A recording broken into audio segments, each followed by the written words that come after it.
Togozani. Greetings to everybody watching this from home. It is I, the spiritual father, guardian, and healer, Dr. Prof. My name is Amguni, and you're tuned into the spiritual corner, man. Okay, guys. So Namshai, I want to be frank. I want to talk about cysts and fibrosis. Okay.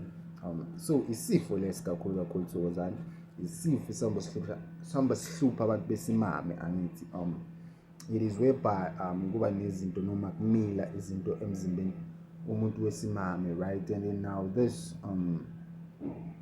ihlupha abantu besimame kakhulu, and then the causes, okay, ama causes is that they affect mhlambe ukuthi uyesikhathini kakhulu kulahleka igazi eliningi, and then it can be that ukuthi isisu sihlale siququmbile, and then you might find ukuthi you have blocked tubes yamagazi noma azinto esahamba kahle emzimbeni, or you find that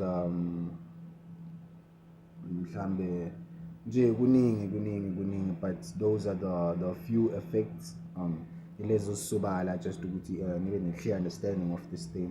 So iyenza nokuthi abanye bahamba bachithekele izisu, right? So lento lena iyahlupha, and then ihlupha abantu bakithi kakhulu because we tend to not pay attention, or singayithatheli enhloko. Kanti-ke lento ihamba iyasihlupha phezu kwesimo sempilo, and then ihamba ivala amathuba amaningi. So now if uzoyiswa kuthiwa mhlambe kuzomele esibhedlela noma kuzomele kugqirha ogqitha lapha odoctor besingisi, right?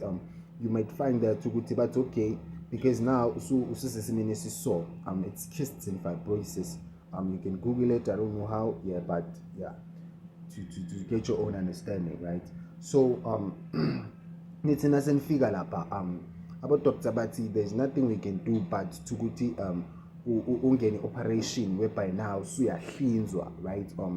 Usuyohlinzwa manje to remove yona lento. It's like sengathi isigaqa, and then siyakhula emzimbeni, and then so now sekuzothiwa manje fanele kuhlinzwe noma uyiswe through operation whereby bayoyikhipha lento leyo. So now once the operation is done kuzoba inkinga, right? So ukuthi ayekusakhona chances of ukuthi ungazithola abantwana are extremely high masuhlinziwe or maso undergoing operation. Chances of that are too high, and then nje kuba nama complications amaningi. So this happens to abantu besimame kakhulu angithi. So into nje engathanda ukuthi thina njengabelaphi bendabuko we can cure these things, right? Thina siyalapha kunabelapha ngithi njengabelaphi bendabuko siyakhona ukuthi sidile naso lesi sifo, ngisho noma sekuthiwa sesingakanani mhlambe usuqhithe mhlambe months 6 months down the line awusibonanga sesisenkulu manje sesikhipha nomhlume, right? Ama-pulse Thokozani, so uphuma nezilonda manje empundu, sort of those things.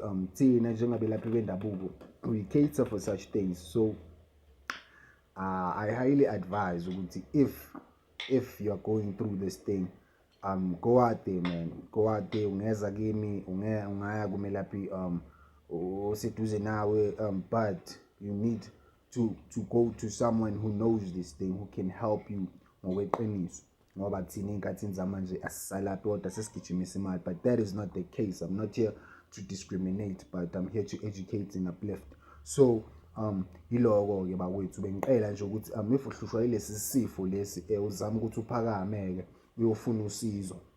Thina our doors are open 24/7. Sivalile umuntu ngaphandle, and then I work at sisiza nje abantu, sisiza abantu. So that's it, man, from me Thokozile Manitsizwa Kamnguni. Please guys, be safe, niphatheni kahle, and then let's fix things, let's follow tradition, let's be right. Some nendlela ezi right ukuthi kusasa izinto zethu zizokhanya. And then man, but above that there's nothing much I can say, man. Love and light akwande kukhanya. And then you can catch me out on all socials at Thokozile Mnguni. or you can just call us on 0735381402, or you can send us an email, direct email, subject ubhale isifo sakho noma ubhale lento leyo uhluphayo, and then it's gogomayenimnguni@gmail.com. Yeah man, that's it from me to you. Love and light. Tukuzan.